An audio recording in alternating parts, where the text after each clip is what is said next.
स्वागत है आप सभी का महिंद्रा गुरु के ऑफिशियल यूट्यूब चैनल पे। एंड यस, आज जो हम शो लेकर आए हैं आपके लिए जीएसटी के ऊपर, जो हमारा टॉपिक है what is GST. Right, GST है क्या, क्यों इतने चर्चा में अभी जीएसटी जो टर्म है वो चल रहा है, तो ये हमारे लिए जानना बहुत जरूरी है। तो आज इस जो पूरे शो में हम कवर करेंगे जीएसटी से रिलेटेड उसके बेसिक इंफॉर्मेशन को जानेंगे। क्यों? क्योंकि बहुत सारे स्टूडेंट्स जानते हैं जीएसटी क्या है, बहुत सारे नहीं भी जानते हैं क्या है। तो एक बहुत ही बेसिक स्ट्रक्चर से हम स्टार्ट करेंगे, क्या है इसके बेनिफिट्स, क्या है फ्यूचर में क्या हमें ये अफेक्ट करेगा या फिर इसके फायदे होंगे, घाटे होंगे, वो सारी चीज हम आज के शो में कवर करेंगे। तो जीएसटी के बारे में अगर हम बात करें तो व्हाट इज जीएसटी, जीएसटी है क्या, ये तो भाई सबसे पहला टर्म है हमारे लिए जानना। तो फर्स्ट थिंग जो इसके बारे में हम जानते हैं that is tax, that is goods and service tax. Right, यहाँ पे हम क्या देख रहे हैं, गुड्स एंड सर्विस टैक्स, इसे हम कह रहे हैं जीएसटी। नेक्स्ट अगर हम बात करें जीएसटी से रिलेटेड तो इसका एक सिंपल डेफिनेशन हम यहाँ देखेंगे दैट इज जीएसटी के बारे में कि है क्या ये, it is an indirect tax. क्या है ये? एक इनडायरेक्ट टैक्स है जो कि सेंट्रल और स्टेट गवर्नमेंट द्वारा यहाँ पे क्या किया गया है, मतलब GST indirect tax to replace, क्या करेगा ये, रिप्लेस करेगा। किसे रिप्लेस करेगा? Central government as well as state government द्वारा लगाए गए टैक्सेस को। ये है एक्चुअल जीएसटी का concept, goods and service tax, and will replace, it is an indirect tax that will replace and tax divide by central and state government. Right, central and state government द्वारा लगाए गए taxes को ये replace करके अब जो tax आया है इनडायरेक्ट टैक्स में, that is GST. Moving ahead, सबसे पहले देखेंगे हम tax structure before GST. GST लगने से पहले हमारा टैक्स स्ट्रक्चर क्या था, ठीक है। सबसे पहला यहाँ देखेंगे ब्रॉडली, अगर हम बात करें broadly, there are two types of taxes that are levied by government of India, that is direct tax and indirect tax. Now the category which comes under direct tax is income tax, wealth tax, corporation tax. Right? अगर हम यहाँ बात करें indirect tax की तो इसके अंदर again there is a two division, central tax and state tax. Central tax के अंदर आपको आता है excise, service tax, custom and, और state government की अगर state tax की अगर बात करें तो यहाँ पे आता है VAT और entry tax, luxury tax, lottery tax, octroi tax, etc. Now, what is octroi tax? A tax which is paid between interstate supply of the goods. Right? अब हम बढ़ते हैं यहाँ से proposed tax structure पे। proposed tax structure को देखिएगा because this is the existing tax structure. Right? तो ये अभी हमारा existing tax structure है इंडिया में। क्या है? डायरेक्ट टैक्स, इसमें कोई चेंज नहीं आया है, गवर्नमेंट ने इसको हाथ नहीं लगाया है। एंड डायरेक्ट टैक्स होता क्या है ये भी आप सुन लीजिए। तो हम अपने स्लाइड को अगर बड़ा करें तो आपके लिए यहाँ पे हम धीरे से डेफिनेशन लिख सकते हैं कि एक्चुअली डायरेक्ट टैक्स है क्या। तो यहाँ पे पूरे स्लाइड को बड़ा करके हम दिखा देते हैं आपको डायरेक्ट टैक्स का डेफिनेशन। डायरेक्ट टैक्स एक ऐसा टैक्स है जो डायरेक्टली इनकम से लिया जाता है, ठीक है। Direct tax are those which are paid directly to the government by the taxpayer, okay, जिसके अंदर आता है income tax, wealth tax and corporation tax. Right, यहाँ पे हम बात कर रहे हैं income tax, wealth tax and corporation tax की। ये वो टैक्स है, most common and most important tax है that an Indian must pay. अब हम आते हैं इनडायरेक्ट टैक्स पे। इनडायरेक्ट टैक्स की अगर हम बात करें तो यहाँ पे इनडायरेक्ट टैक्स होता क्या है, सबसे पहला क्वेश्चन अभी मैंने बताया भी था, indirect tax is actually GST, ठीक है। इसका एक डेफिनेशन देख लेते हैं, टैक्स जो कि डिवाइड किया जाता है, लगाया जाता है ऑन गुड्स एंड सर्विसेज, किस पे, गुड्स एंड सर्विसेज पे, रादर देन ऑन इनकम और प्रॉफिट। इस पे हमें क्या समझ में आ रहा है, ये जो इनडायरेक्ट टैक्स है वो इनकम पर नहीं लगता है, राइट। वो किस पर लगता है, वो कंजम्पशन पर लगता है। वेरी क्लियर वर्ड, किस पे लग रहा है, इनकम टैक्स पर नहीं बल्कि कंजम्पशन पर लग रहा है। अब हम बात कर रहे हैं इनडायरेक्ट टैक्स दो पार्ट में डिवाइड किया गया है, क्या क्या है वो, यहाँ पे हम देख रहे हैं इनडायरेक्ट टैक्स के बारे में, that is intra state. Intra state मतलब विद इन स्टेट, यहाँ हम देख सकते हैं ये सारे टैक्सेस विद इन स्टेट हैं और ये सारे टैक्सेस आउट ऑफ स्टेट हैं, ओके। विद इन स्टेट में कौन कौन से टैक्स हैं, CGST, SGST, IGST, out state में, आउट ऑफ स्टेट में आईजीएसटी एंड यूजीएसटी।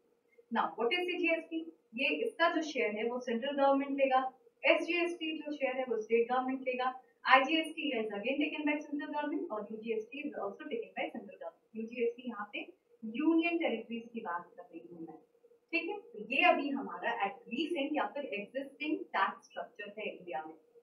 यहाँ पे हम देखेंगे, बात करेंगे मोर देन, अगर हम बात करें मोर देन 1200 गवर्नमेंट ने 1200 प्लस गुड्स पे गवर्नमेंट ने क्या किया है, जारी किया है टैक्स। ओके, सबसे पहला चीज हम यहाँ देखेंगे क्या, वो हम देखेंगे कंपोनेंट्स ऑफ CGST, क्योंकि ऑलरेडी मैंने डिस्कस किया है, राइट। क्या है, सेंट्रल गवर्नमेंट द्वारा लिया गया है, यहाँ पे सेंट्रल गवर्नमेंट ये शेयर लेगी, किस पे, सेंट्ल गवर्नमेंट का टैक्स CGST, स्टेट गवर्नमेंट यहाँ पे अलग अलग जो रिस्पेक्टिव स्टेट्स हैं वो यहाँ पे टैक्स लेंगे। यहाँ हम देख रहे हैं union GST, that is union territory जो है वो उनसे रिलेटेड जो भी टैक्स है वो भी सेंट्रल गवर्नमेंट द्वारा लिया जाएगा, और इंटीग्रेटेड दैट इज IGST यहाँ पे अगेन सेंट्रल गवर्नमेंट द्वारा लिया जाएगा। मीन्स क्या है, यहाँ पे ऑल इंटर स्टेट सप्लाईज, जो भी इंटर स्टेट जो भी सप्लाईज होंगे वो सारे के सारे कौन ले रहा है, सेंट्रल गवर्नमेंट लेगा। ये 4 तरीके का एक फॉर्म है, टाइप्स है GST का, ठीक है। ये इस तरीके से लिया गया है। अब यहाँ हम देखेंगे मोड, यहाँ हम बात कर रहे हैं किसकी, मोड की बात कर रहे हैं। तो ये चीज हम देख रहे हैं, अभी तक क्या था, फॉर्म फिलिंग प्रोसेस बहुत ही डिफिकल्ट था, प्रॉब्लमेटिक था, ऑफलाइन था, बहुत पर्सन टू पर्सन जाना पड़ता था, हमें भागा दौड़ी करना पड़ता था। इन शॉर्ट ये सारी चीजें क्या हो गई हैं, हैजल फ्री हो गई हैं, राइट। सबसे बड़ा चीज यहाँ पे अब हमें कोई लफड़ा नहीं करना है, अब मोड हैज बिकम ऑनलाइन हो गया है। तो इससे बेनिफिट क्या है हमें, that is corruption free, right. Corruption free हो गया है, काम ज़्यादा होगा, करप्शन कम होगा। किस तरीके से होगा, रजिस्ट्रेशन ऑनलाइन है, amendments, tax payment, return filing, ये सारे प्रोसेस क्या हो गए हैं, ऑनलाइन हो गए हैं। और ऑनलाइन होने का मतलब ये है कि ट्रांसपेरेंट हो गई है चीज़ें, करप्शन फ्री हो गई हैं, राइट। अब हम देखेंगे कुछ इतने तरीके के एक्ट्स एक GST एक्ट में लेकर आए गए हैं, और यहाँ पे हम देखेंगे कि VAT, central excise, central sale tax, service tax, entertainment, luxury, octroi tax, ये सारे के सारे टैक्सेस एक एक्ट में लेकर आ गए हैं। तो इसे मतलब ये सारी चीजें क्या हो गई हैं, GST के अंदर आ गई हैं। कुछ 17 ऐसे एक्ट हैं जो कि GST के अंदर ऐड कर दिया गया है, इंक्लूड कर दिया गया है। ओके, अब हम यहाँ पे क्या पढ़ेंगे कि कौन कौन सी ऐसी चीजें हैं जो नहीं आई हैं, कौन सी ऐसी चीजें हैं जो नहीं लाई गई हैं। तो यहाँ हम देख लेंगे थोड़ा सा, अगर हम स्लाइड अगर बड़ी कर दे तो आपके लिए मैं लिख कर बता पाऊँ कि कौन कौन सी ऐसी चीजें हैं जो कि ऐड नहीं हुई है। ओके, तो ये चीज भी हम देख लेते हैं। ये सारी चीजें तो GST के अंदर डाल दी गई हैं, बट क्या है वो चीज जो GST के अंदर नहीं डाली गई है, जो अभी भी जिस पर वैट इम्पोज होगा, तो कौन सी है वो चीजें, वो चीजों को हम देखेंगे। दैट इज, अगर हम बात करें, स्लाइड अगर थोड़ी बड़ी हो जाए तो मैं आप लोगों के लिए लिख दूं कि चीजें क्या है यहाँ पर, वो अगर हम बात करेंगे तो सबसे बड़ी बात यहाँ पे है, दैट इज हम बात कर रहे हैं किसकी, कौन सी चीजें नहीं आई हैं। मतलब नए चार्ट में क्या क्या है, पेट्रोल की अगर बात करें तो अभी भी ये GST के अंदर नहीं है, ठीक है। CNG एंड डीजल, इस पे अभी भी क्या होगा, वैट इम्पोज किया जाएगा, राइट। अभी भी इस पे वैट इम्पोज किया जाएगा। और एक चीज जो हमारे देखने वाली बात है वो है लिकर की अगर हम बात करें तो इस पे भी अभी GST लागू नहीं किया गया है। क्यों, क्योंकि यहाँ से बात आती है रेवेन्यू का मैटर, राइट। रेवेन्यू का मैटर यहाँ से आता है, और इस पे स्टेट गवर्नमेंट की अगर बात करें तो स्टेट गवर्नमेंट काफ़ी ज़्यादा झिझक रही थी कि GST लिकर पे नहीं लगना चाहिए, ठीक है। तो ये चीज़ भी देखा गया है कि इस पे अभी तक इन सब चीज़ों पे जो मैंने लिखा था उस पे अभी GST लागू नहीं किया गया है। किस पे GST लागू किया गया है, इन सब वो भी देख लेते हैं। Lubricants, grease, brake oil, engine oil etcetera, इन सबको GST के अंदर डाला गया है। ओके, अब हम क्या देखेंगे, छोटे थे जब हम लोग तो देखते थे कि हमारे पापा बहुत सारे फॉर्म्स को लेकर उलझे हुए रहते थे, ठीक है। H फॉर्म, F फॉर्म अगर बात करें तो इन सारे फॉर्म को एक अलग तरीके से कर दिया गया है, ऑनलाइन कर दिया गया है, दैट इज ई-वे बिल के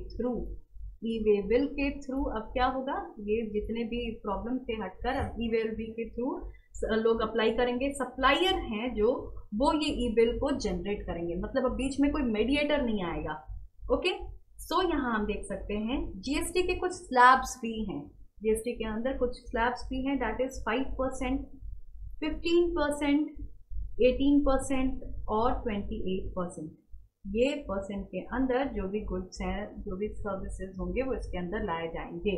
इन स्लैब्स के अंदर क्या होगा, किया जाएगा कि किस पे 15% लगेगा, 18% लगेगा। तो ये हम अपने नेक्स्ट क्लास में पढ़ेंगे। क्लियर, ये हमारे नेक्स्ट क्लास में इसमें और डिटेल में हम पढ़ेंगे। ओके, अब हम आ जाते हैं subsuming of existing taxes. Subsuming of existing taxes that is, यहाँ पे हम सीजीएसटी की बात करें। सब्ज्यूमिंग मतलब क्या, सब्ज्यूमिंग मतलब निगल जाना, right.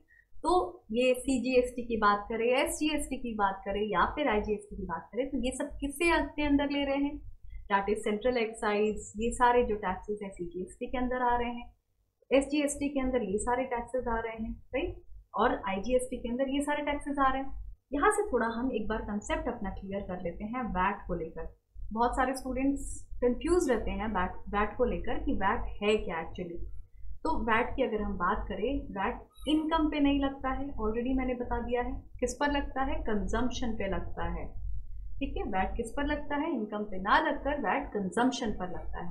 This is actually all VAT is about, ठीक है। अब हम आ जाते हैं जर्नी सो फार। यहाँ पे मैंने इसलिए रखा है चीज़ों को, 2006 में ही बात की गई थी कि जीएसटी को इंट्रोड्यूस किया जाएगा 2010 में, लेकिन फिर कुछ लफड़ा हुआ होगा। 2009 में फर्स्ट डिस्कशन हुआ, पेपर रिलीज की गई इसी द्वारा, इकोनॉमिक कमीशन द्वारा।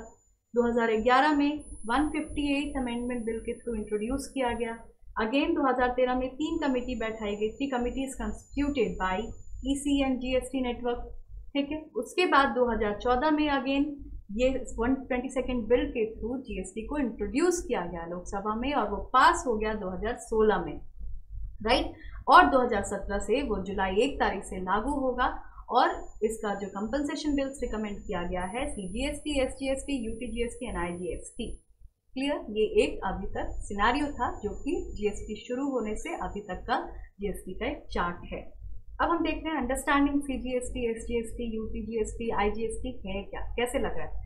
फॉरेन टेरिटरी से कोई गुड सप्लाई हो रही है, राइट, ये सप्लाई होकर स्टेट में आई, इंडियन स्टेट में आई, तो उस पर क्या लागू हो रहा है, आईजीएसटी लग रहा है। समझ में आया, एक ही बिल पे कर रहे हैं। अब यहाँ से कोई गुड अगर सप्लाई करना है मुझे इंटर स्टेट में, मतलब दूसरे स्टेट में, सपोज आसाम से कोलकाता सप्लाई कर रहे हैं, तो हमें सीजीएसटी और एसजीएसटी पे करना है अब, और वहाँ पे आईजीएसटी भी लग रहा है। अब फिर यहाँ से कोई गुड सप्लाई कर रहे हैं हम यूनियन टेरिटरी में, तो क्या लग रहा है, ऑलरेडी ये सारे टैक्सेस लगे हुए हैं, यहाँ भी आईजीएसटी लग रहा है, ठीक। इसी तरीके से ये चीज़ कंटिन्यूड है। तो ये चार्ट भी आप लोगों को क्लियर हो गया होगा आई गेस। अब हम बढ़ते हैं इस जीएसटी सेट ऑफ चेन में। यहाँ पे आपको एक ही चीज़ समझना है, दैट इज जो भी मैन्युफैक्चरर का इनपुट वैल्यू है और उसका जो आउटपुट है, ठीक है, यहाँ पे जो उसने टैक्स पे किया, यहाँ पे जो उसने टैक्स पे किया, इन टैक्स के डिफरेंस को, दैट इज 5, क्या डिफरेंस आ रहा है 10 और 5 में, इन दोनों टैक्स के उसके इनपुट और उसके आउटपुट के डिफरेंस को वो पे करेगा गवर्नमेंट को। This is all about GST set of chain. यहाँ क्या दिख रहा है हमें, इसे हम एक तरह की बैक बोल सकते हैं।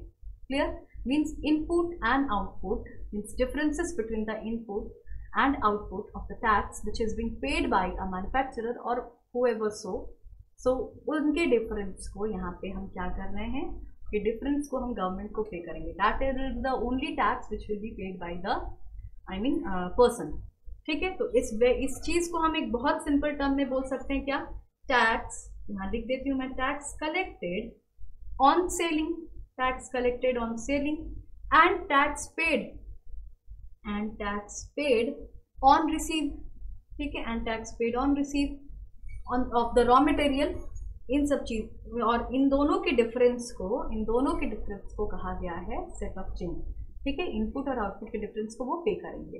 ओके, अब हम आगे बढ़ते हैं एग्जम्पशन फ्रॉम जीएसटी। क्या क्या चीज़ें नहीं डाली गई है, ऑलरेडी मैंने पहले वाले स्लाइड में डिस्कस किया था, तो यहाँ हम फिर से देख लेते हैं। All goods and services likely to be covered under GST except alcohol, that is liquor, electricity, real estate, stamp duties और प्रॉपर्टी टैक्सेस की बात की गई है। पेट्रोलियम प्रोडक्ट्स, ये सारे अभी भी जीएसटी के अंदर नहीं आ रही है, लेकिन पेट्रोलियम प्रोडक्ट्स को लाने की बात कर रहे हैं ये लोग, कब तक लाएंगे, अभी ऐसा कुछ नोटिफाइड नहीं किया गया है। उसके अलावा टोबैको प्रोडक्ट्स भी इसके अंदर under with GST with central excise duty, ये भी अभी नहीं लगा है। क्लियर, ये सारे अभी एग्जेम्प्टेड हैं जीएसटी में। बेनिफिट्स क्या होगा जीएसटी का, राइट? बेनिफिट्स की अगर हम बात करें, uniform rate of tax and common national market, ये लाइन ही हमें क्या बता रहा है, one nation one tax, right? One nation one tax हम यहाँ देख सकते हैं। उसके अलावा आप ये चीज देखिए, overall reduction in prices for consumers, consumer के लिए बहुत अच्छी चीज है, उनके लिए बहुत जगह से प्राइस कट हो रहा है। उसके अलावा हम देख रहे हैं reduction in multiplicity of taxes, means क्या, कास्केडिंग जो टर्म है ये बहुत इंपॉर्टेंट है। कास्केडिंग को ये क्या कर रहा है, कम कर रहा है, हटा रहा है, राइट? यहाँ हम देख सकते हैं कि कास्केडिंग इफेक्ट को इसने दूर किया है। क्या किया है, कास्केडिंग को इसने हटाया है, क्लियर किया है, ओके। उसके अलावा डबल टैक्सेशन भी हम नहीं पे कर रहे हैं, एक ही बार टैक्स पे करेंगे, राइट? इससे क्या होगा, हमारा इकोनॉमी, अगर हम बात करें इकोनॉमी तो इसमें ग्रोथ आएगा, राइट? इकोनॉमी में हमारा ग्रोथ आएगा। उसके अलावा क्या हो रहा है, ईज ऑफ बिजनेस, हमारी कंट्री ग्रो करेगी, है ना, भ्रष्टाचार कम होगा, ट्रांसपेरेंसी बढ़ेगा, चीजें ट्रांसपेरेंट हो जाएंगी, क्या हो रहा है, कहाँ हो रहा है। उससे भी इंपॉर्टेंट चीज करप्शन फ्री, राइट? क्या हो जाएगा, यहाँ पे सब चीज करप्शन फ्री हो जाएगा, ये एक बहुत अच्छी चीज है। ओवरऑल हमने क्या समझा, जीएसटी किसी को नुकसान नहीं पहुंचाएगा बल्कि फायदा ही पहुंचाएगा, राइट? तो जीएसटी के आने से हमारे लिए चीज़ें बहुत अच्छी होंगी, हमारी इकोनॉमी बढ़ेगी, हमारा ग्रोथ होगा कंट्री का। तो GST is all about one nation one tax, एक बार ही हमें टैक्स पे करना है, बार बार नहीं। एक प्रोडक्ट के लिए हमें एक ही बार टैक्स करना है बल्कि 10 बार नहीं। Clear everyone? यहाँ हम देख सकते हैं broader tax space and decrease in black transaction, मतलब वही जो मैंने कहा, करप्शन रोकेगा। उसके अलावा free flow of goods and services, means अभी ये देखा गया है चेक पॉइंट्स नहीं होगा, अभी बाद में इस पर और भी डिस्कशन हम करेंगे। फॉर द टाइम बीइंग अगर मेरा वीडियो अच्छा लगा हो तो आपको लाइक तो करना ही है, राइट? लाइक करिए, कमेंट करना ना भूलिए, आपको और क्या जानना है इससे रिलेटेड, और हम अभी कंटिन्यू करेंगे अपने नेक्स्ट सेशन में। शेयर करिए मेरे वीडियोस को ज़्यादा से ज़्यादा, and yes, do subscribe all the new viewers, do subscribe our channel for more such videos, right? खुश रहिए, ख्याल रखिए, थैंक यू एवरीवन।